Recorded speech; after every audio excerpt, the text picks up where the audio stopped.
मतलब students class 8 exercise 3.1 के हमारे दो क्वेश्चन रिमेनिंग रह गए हैं, जो कि हैं एक तो नंबर 9 है। इसमें क्या बोला, 3 angles of a quadrilateral are equal, fourth angle is measure 120, what is the measure of equal angles. देखो ये हमें कोई क्वाड्रिलेटरल दिया हुआ है, ठीक है, सिर्फ इसका एक एंगल मान लो बोल रहा है, फिर वही है कि एंगल शो करना पड़ेगा आपको और वैसे ही सेप बनानी पड़ेगी। चलो हमें एक एंगल दिया हुआ है और 3 एंगल जो है वो क्या बोल रहे हैं, इक्वल है। तो let one angle is equal to x, यानी एक एंगल मैंने x मान लिया, अब वो तीनों एंगल क्या है, इक्वल है, तो सभी x हो गए। या अगर मान लो वो उनकी वैल्यू एक की 60 आई तो सभी 60 होंगे, क्योंकि इसमें हमें बोलना है कि वो सभी इक्वल है। अब सिंपली जो है कि लेट वन यानी x और ऑल थ्री इक्वल है, तो कितने हो जाएंगे, x प्लस में x is equal to 3x हो जाएंगे, ठीक है ना। तो ऑल थ्री का जो है सम हम कितना हो सकता है, आपको हो जाएगा 3x हो जाएगा। अब जब हमें ये हो गया, अब हमें क्या बोला, इसका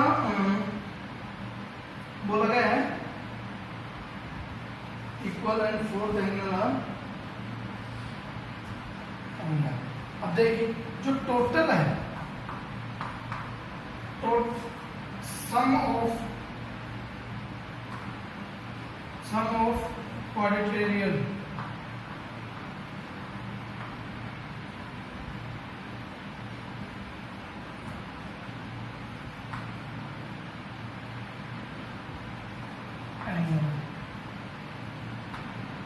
जो क्वाड्रिलेटरल जो ये शेप है, इसके टोटल जो सम है वो कितना है एंगल्स का, हमें सभी को पता है 360 डिग्री होता है, ठीक है।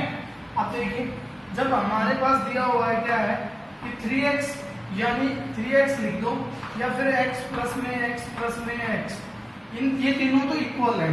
हमने एक को x माना तो तीनों x हो गए, और दूसरा जो हमें दिया हुआ है वो कितना है, 120 है, इज इक्वल टू 360। तो ये हो गया 3x प्लस में 120 इज इक्वल टू 360। तो 3x इज इक्वल टू कितना हो जाएगा, ये उधर जाके सब्ट्रैक्ट हो जाएगा, तो हमारा 240 बच जाएगा। तो x इज इक्वल टू कितना हो जाएगा, 240, ये इधर मल्टीप्लाई में था, उधर जाके डिवाइड में हो जाएगा, तो ये कितना हो गया, तो x की वैल्यू जो है वो 80 आई है। तो जो ये रिमेनिंग 3 एंगल्स हैं वो कितना है, वो सभी 80 डिग्रीज के हो जाएंगे। सिंपल। नेक्स्ट पेज, नेक्स्ट जो दिया हुआ है हमें, उसमें हमें क्या बोला गया, 10 नंबर क्वेश्चन है ये। Name the polygon whose exterior angle is 72। वो पॉलीगन बताना है जिसका एक्सटीरियर एंगल हो वो कितने हो, 72, ठीक है ना। अब शेप कोई भी हो सकती है, हमें फिक्स कर दिया गया कि हमें नहीं पता कि हमें तो सभी एंगल 72 के होने चाहिए, ठीक है ना। Each angle is equal to कितना हो, 72 डिग्री हो। अब देखिए जब ये हमें क्वेश्चन पुटअप किया गया, तो अब ईच एंगल 72 का होगा, ठीक है।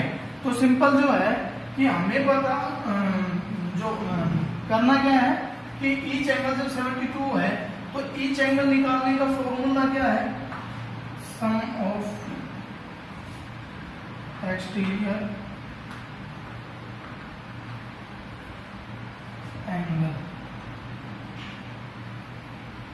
कितना, 360 सम होता है, और ईच निकालने के लिए हम उसके नीचे क्या डालते हैं, एन।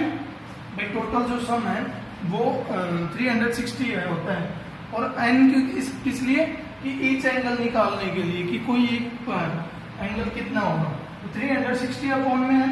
अब ईच एंगल जो दिया हुआ है ये जो है ईच एंगल सम तो अब ईच एंगल हमें जब दिया हुआ है तो 72 डिग्री इज इक्वल टू, मैं नहीं लिख सकता, ईच एंगल निकालने का फॉर्मूला भी हमारा यही है, इसको कर देंगे क्रॉस मल्टीप्लाई, तो 72 n इज इक्वल टू 360।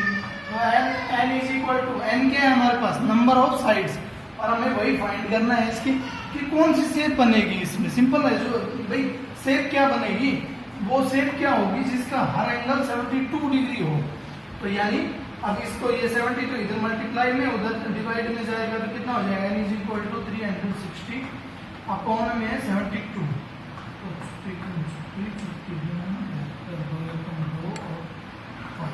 तो n इज इक्वल टू हमारे पास 5 आ गया।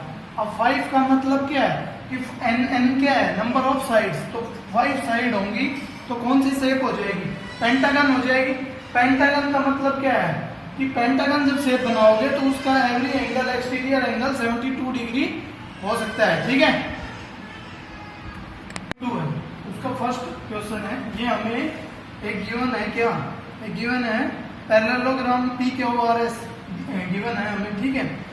कंप्लीट ईच स्टेटमेंट, कुछ स्टेटमेंट दी हुई है उनको कंप्लीट करना है। पैरेललोग्राम की जो ये एक्सरसाइज है, इसमें ना जो ये एक्सरसाइज है इसमें पैरेललोग्राम और भी जो रेक्टेंगल, रम्बस, स्क्वायर, ट्रेपेजियम और काइट जितने भी हैं शेप, उन सभी शेप्स के बारे में उनकी प्रॉपर्टीज दी हुई है कि किसमें क्या होता है, किसमें क्या होता है, ठीक है। अब देखिए जो पैरेललोग्राम की बात आ रही है, PS लिखा हुआ है इज इक्वल टू, और ये ब्लैंक दिया हुआ है हमें, तो PS क्या है, P और S, ये शेप है, जो ये साइड है, ये इज इक्वल टू होगी किसके, पैरेललोग्राम में आपको पता है कि अपोजिट साइड्स आर इक्वल होते हैं, तो अपोजिट साइड्स आर इक्वल, तो यानी ये जब शेप दी हुई है तो इसके अपोजिट कौन है, ये वाली है, और इक्वल का साइन दिया हुआ है, इसलिए हम QR इस ब्लैंक स्पॉट में डालेंगे। सेकेंड पार्ट जो दिया हुआ है इसमें हमें, उसमें क्या बोला कि angle SPQ is equal to है, ये ब्लैंक दिया हुआ है SPQ, तो ये एंगल, ठीक है ना, SPQ इज इक्वल टू होगा किसके। अब आपको ये पता होना चाहिए, प्रॉपर्टीज जैसे आप इसके पढ़ोगे तो आपको पता होना चाहिए कि opposite angles also equal in parallelogram, opposite angles are also equal, तो opposite angles are also equal, यानी क्या लिख सकते हैं कि ये P दिया हुआ है, तो यानी अपोजिट क्या हो गया इसके, ये वाला, ये दोनों एंगल क्या होंगे, इक्वल होंगे। अपोजिट यानी अब ये हो सकता है कि इसको लिख दो QRS, angle QRS is equal होंगे, ठीक है। थर्ड जो दिया हुआ है हमें टर्म, उसमें क्या दिया हुआ है, OS इज इक्वल टू होंगे किसके, OS जो है ये वाला है, ये जो OS डायगोनल के, अब ये इसके इज इक्वल होगा, यानी क्या ओके, सिंपल, ठीक है। नेक्स्ट जो दिया हुआ है फोर्थ, वो क्या दिया हुआ है, M एंगल SPQ प्लस में M angle PQR is equal होंगे ब्लैंक। देखो पहले तो एंगल फाइंड करो, SPQ, एक मिनट, SPQ, तो एक एंगल तो हो गया ये, ठीक है, SPQ, और दूसरा है PQR, दूसरा हो गया Q, ठीक है। ये दो एंगल है, इज इक्वल टू होंगे किसके। अब आप ये दोनों एंगल जब हमें फाइंड करना, अब हमें पता है कि ये इसके पैरेलल है, ये दोनों पैरेलल है, ये इसके, ठीक है, पैरेललोग्राम में होता है, तो ये 90 डिग्री हो गया और ये भी 90 डिग्री, तो इन दोनों का सम कितना हो जाएगा, 180 हो जाएगा, ठीक है। ये 4 पार्ट दिए हुए थे इसमें। नेक्स्ट देख लीजिए, नेक्स्ट क्वेश्चन दिया हुआ है हमें, सेकंड नंबर क्वेश्चन है कि क्या बोला, ABCD is a parallelogram and angle A is equal to 80. Find other angle of parallelogram. कोई भी मान लो ये पैरेललोग्राम दिया हुआ है, ठीक है, मान लो ये हो गया। अब इसमें क्या है, A B C D, ये एंगल दिए हुए, शेप दी हुई है, ABCD दी हुई है। एंगल जो ये है, मान लो A जो है वो कितना है, 80 डिग्री है, ठीक है। अब 80 डिग्री से अब हमें पता है कि अपोजिट एंगल्स आर इक्वल है। अब ये अपोजिट एंगल्स आर इक्वल है, यानी ये इसके अपोजिट हो गया, तो ये भी 80 में आ गया, ठीक है। दूसरा जो इम्पोर्टेंट है, all angle are right angle, अच्छा सॉरी, और ये जो है बी, अब इसको देखो, जब ये हमारा 80 है तो ये इसको थोड़ा सा वो करेंगे एक्सटेंड, तो ये भी जो है हमारा ये भी 80 हो जाएगा, ठीक है ना। अब ये 80 है तो ये भी 80 हो जाएगा।